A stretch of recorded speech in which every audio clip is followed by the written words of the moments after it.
ನಮಸ್ಕಾರ news first ಎಜುಕೇಷನ್ಗೆ ಸ್ವಾಗತ. ನಾನು ನವೀನ್ ಕುಮಾರ್.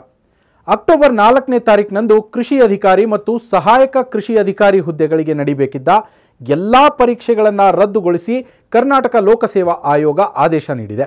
ಇತ್ತೀಚೆಗೆ ಸಿಎಂ ಸಿದ್ದರಾಮಯ್ಯ ನೇತೃತ್ವದ ರಾಜ್ಯ ಸರ್ಕಾರ ಎಲ್ಲ ನೇಮಕಾತಿಗೂ ಪರಿಶಿಷ್ಟ ಜಾತಿ ಒಳ ಮೀಸಲಾತಿ ಅಳವಡಿಕೆ ಕಡ್ಡಾಯ ಅಂತ ಸುತ್ತೋಲೆ ಹೊರಡಿಸಿದೆ. ಈ ಬೆನ್ನಲ್ಲೇ ಕೆಪಿಎಸ್ಸಿ ಈ ನಿರ್ಧಾರವನ್ನು ತಗೊಂಡಿದೆ.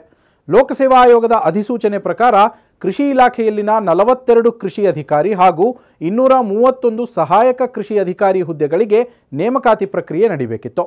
ಈ ಹುದ್ದೆಗಳಿಗೆ 2025 ಅಕ್ಟೋಬರ್ 14ನೇ ತಾರೀಕು ಸ್ಪರ್ಧಾತ್ಮಕ ಪರೀಕ್ಷೆಗಳನ್ನು ನಡೆಸೋಕೆ ನಿಗದಿಪಡಿಸಲಾಗಿತ್ತು. ಆದ್ರೀಗ ಸರ್ಕಾರದ ಸುತ್ತೋಲೆ ಬೆನ್ನಲ್ಲೇ ಕೆಪಿಎಸ್ಸಿ ಈ ಪರೀಕ್ಷೆಗಳನ್ನು ಕ್ಯಾನ್ಸಲ್ ಮಾಡಿದೆ. ಸರ್ಕಾರಿ ಉದ್ಯೋಗದ ಆಕಾಂಕ್ಷೆಯಲ್ಲಿರೋರಿಗೆ ಈ ಸುದ್ದಿ ಆಘಾತವನ್ನು ನೀಡಿದೆ. ಈಗ ಅರ್ಜಿದಾರರು ಮುಂದಿನ ದಿನಗಳಲ್ಲಿ ಹೊಸ ನೇಮಕಾತಿ ಅಧಿಸೂಚನೆ ಬರೋವರೆಗೂ ಕಾಯೋದು ಅನಿವಾರ್ಯ. ಅಭ್ಯರ್ಥಿಗಳಿಗೆ ಸರ್ಕಾರದ ಈ ನಿರ್ಧಾರದಿಂದ ಸ್ವಲ್ಪ ಮಟ್ಟಿಗೆ ನಿರಾಸೆಯಾಗಿದೆ.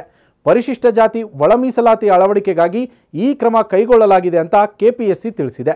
ಇದರ ಬೆನ್ನಲ್ಲೇ ಅಭ್ಯರ್ಥಿಗಳಿಗೆ ಕಾಡ್ತಾ ಇರೋ ಹೊಸ ಪ್ರಶ್ನೆ, ಮತ್ತೊಮ್ಮೆ ಹೊಸದಾಗಿ ನೇಮಕಾತಿ ಅಧಿಸೂಚನೆಯನ್ನು ಯಾವಾಗ ಹೊರಡಿಸಲಾಗತ್ತೆ ಅನ್ನೋದು. ನಿರೀಕ್ಷೆ ಮತ್ತು ಆತಂಕದ ನಡುವೆಯೂ ಹೊಸ ನೇಮಕಾತಿಗಳ ಅಧಿಸೂಚನೆ ಬಗ್ಗೆ ಸರ್ಕಾರ ಬಿಗ್ ಅಪ್ಡೇಟ್ ಕೊಟ್ಟಿದೆ.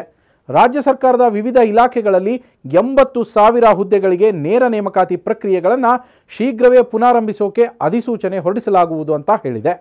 ರಾಜ್ಯ ಸರ್ಕಾರದ ಸಿಬ್ಬಂದಿ ಮತ್ತು ಆಡಳಿತ ಸುಧಾರಣಾ ಇಲಾಖೆ ಎಲ್ಲ ನೇಮಕಾತಿ ಪ್ರಾಧಿಕಾರಗಳಿಗೆ ಒಂದು ಸುತ್ತೋಲೆಯನ್ನು ಹೊರಡಿಸಿದೆ.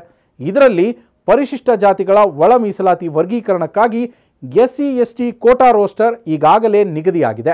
ಈ ರೋಸ್ಟರ್ ಬಿಂದುಗಳ ಆಧಾರದ ಮೇಲೆ ಅನುಮೋದಿತ ಹುದ್ದೆಗಳಿಗೆ ನೇರ ನೇಮಕಾತಿಗಳಿಗೆ ಶೀಘ್ರವೇ ಹೊಸ ಅಧಿಸೂಚನೆಗಳನ್ನು ಹೊರಡಿಸಿ ಅಂತಲೂ ಹೇಳಿದೆ. ಅಷ್ಟೇ ಅಲ್ಲ, ನಿಗದಿತ ಕಾಲಮಿತಿಯೊಳಗೆ ನೇಮಕಾತಿ ಪ್ರಕ್ರಿಯೆಯನ್ನು ಪೂರ್ಣಗೊಳಿಸುವಂತೆ ಸೂಚಿಸಲಾಗಿದೆ. ಮತ್ತಷ್ಟು ಇನ್ಫಾರ್ಮೇಟಿವ್ ಕಂಟೆಂಟ್ಗಾಗಿ ನ್ಯೂಸ್ ಫಸ್ಟ್ ಎಜುಕೇಷನ್ ಸಬ್ಸ್ಕ್ರೈಬ್ ಮಾಡಿ.